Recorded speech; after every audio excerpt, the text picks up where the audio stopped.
नमस्कार, मैं शेखर भारद्वाज आप सभी का बहुत-बहुत स्वागत करता हूं अपने चैनल पे। आप सभी को बता दें कि लोकसभा चुनाव को लेकर सत्ता पक्ष और विपक्ष दोनों ही सियासी बिसात बिछाने में जुटे हैं।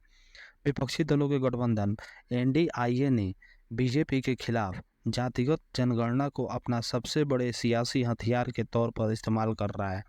इस तरह विपक्ष सामाजिक न्याय और जातिगत जनगणना के जरिए ओबीसी जातियों को गोलबंदी करने की कवायद की जा रही है।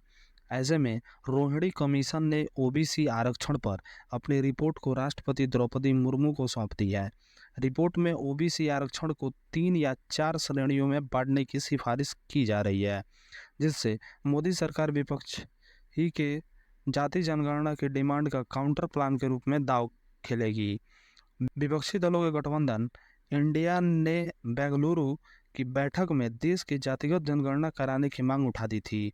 कांग्रेस इस मुद्दे पर यूपी में कार्यक्रम जिले-जिले चला रही है, तो बिहार में पटना हाईकोर्ट से नीतीश सरकार को जातिगत जनगणना कराने की इजाज़त मिल गई है।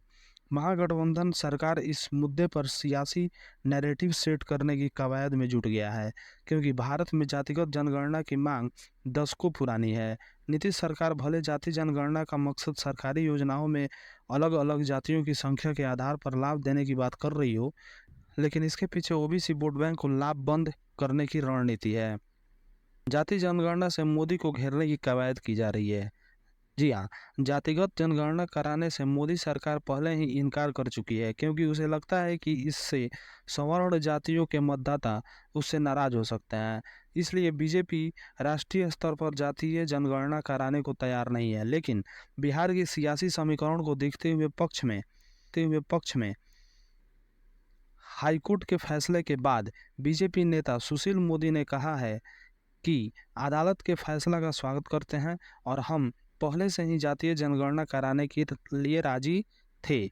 वहीं केंद्रीय गृह राज्य मंत्री नित्यानंद ने संसद में कहा था कि जातिगत जनगणना कराने का कोई इरादा नहीं है। ऐसे में विपक्ष को लगता है कि जातीय जनगणना के मुद्दे पर बीजेपी को कटघरे में खड़े करके ओबीसी वोट बैंक को अपने पाले में लाया जा सकता है, जो 2014 से पीएम मोदी के नाम पर पार्टी के साथ खड़ा है। वो बता दें कि सियासत में ओबीसी मतदाताओं की भूमिका अहम है। बीजेपी की सियासी मजबूती में ओबीसी मतदाताओं की अहम भूमिका रही है। नरेंद्र मोदी के चेहरे को आगे करके बीजेपी ने ओबीसी वोटों को अपने साथ जोड़े रखने में सफल रही है। पीएम मोदी ने आगरा की रैली में खुद को ओबीसी नेता बताकर सियासी संदेश देने की कोशिश की। इसके बाद यूपी से लेकर बिहार और देश के दूसरे राज्यों में भी ओबीसी का झुकाव बीजेपी की तरफ हुआ। 2024 के चुनाव में भी बीजेपी का पूरा फोकस ओबीसी वोटों को सहेज कर रखने का है, जिसके लिए अनुप्रिया पटेल ने लेकर ओम प्रकाश राजभर, संजय निषाद, उपेंद्र कुशवाहा जैसे ओबीसी नेताओं ने अपने साथ मिलाया है। विपक्षी दल इस बात को समझ गए हैं कि ओबीसी वोटों को बिना साथ लिए बीजेपी को मत नहीं दी जा सकती। इसलिए कांग्रेस पार्टी ही नहीं बल्कि सपा को लेकर आरजेडी, जेडीयू, डीएमके सहित कई विपक्षी दलों के नेताओं ने जातिगत जनगणना के मुद्दे को पुरजोर तरीके से उठा रहे हैं। राहुल गांधी ने भी कर्नाटक चुनाव के दौरान भी जातिगत जनगणना की मांग उठाते हुए कहा था कि पिछड़े दलितों के विकास के लिए जातिगत जनगणना जरूरी है। इतना ही नहीं, उन्होंने कहा था कि जिसकी जितनी भागीदारी उसकी उतनी हिस्सेदारी। व्यक्तिगत आधार पर जनगणना की मांग कर विपक्ष दलितों और पिछड़ों के बड़े वोट को अपने पक्ष में रणनीति है। जातिगत आधार पर जनगणना की मांग कर विपक्ष दलितों और पिछड़ों के बड़े वोट को अपने पक्ष में लाने की रणनीति है। विपक्ष को काउंटर करने का बीजेपी का क्या प्लान है?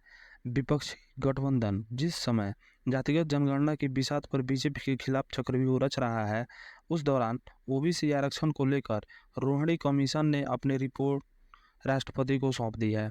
अब सभी की निगाहें मोदी सरकार पर टिकी हुई हैं कि क्या रोहिणी कमीशन की सिफारिशों को लागू किया जाएगा। 2024 के लोकसभा चुनाव की सियासी तपिश और विपक्षी की जातिगत जनगणना को काउंटर करने के लिए रोहिणी कमीशन की रिपोर्ट को लागू करने का दांव चल सकती है, क्योंकि इससे ओबीसी की सियासत करने वाले दलों और विपक्षी रणनीति के मंसूबों पर पानी फिर सकता है। आपको बता दें कि ओबीसी आरक्षण 3 श्रेणियों में बटेगा। ओबीसी के दायरे में करीब 27 जातियां आती हैं, लेकिन आरक्षण का लाभ चंद ओबीसी जातियों को ही मिल रहा है। अक्सर यह आरोप लगते रहे हैं कि 27% ओबीसी आरक्षण का सबसे ज़्यादा लाभ यादव, कुर्मी, जाट, गुर्जर, मौर्य, कुशवाहा और लोधी जैसे ही गिनी चुनी जातियों के लोगों को मिल रहा है। इसके अलावा ओबीसी की बाकी जातियां आरक्षण के लाभ से वंचित रह जाती हैं। रोहिणी कमीशन की रिपोर्ट में भी यह माना है कि 1000 से करीब ओबीसी जातियां हैं जिन्हें आज तक आरक्षण का लाभ नहीं मिल सका है। ओबीसी की तमाम अति पिछड़ी जातियां 27% आरक्षण को 3 भागों में बांटने की मांग उठाता रहा है, जिसकी तरफ रोहिणी कमीशन ने भी इशारा किया है। 2024 के लोकसभा चुनाव के सियासी समीकरण को देखते हुए मोदी सरकार रोहिणी कमीशन की सिफारिशों को लागू करने का दांव चल सकती है।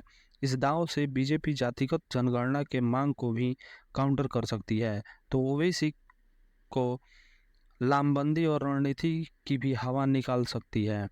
इससे अति पिछड़ी जातियां बीजेपी के पक्ष में लामबंद हो सकती हैं, लेकिन कुछ ओबीसी जातियां छिटक सकती हैं। ऐसे में देखना है कि मोदी सरकार क्या रोहिणी कमीशन की सिफारिशों को लागू करने की दिशा में कदम बढ़ाएगी या क्या करती है।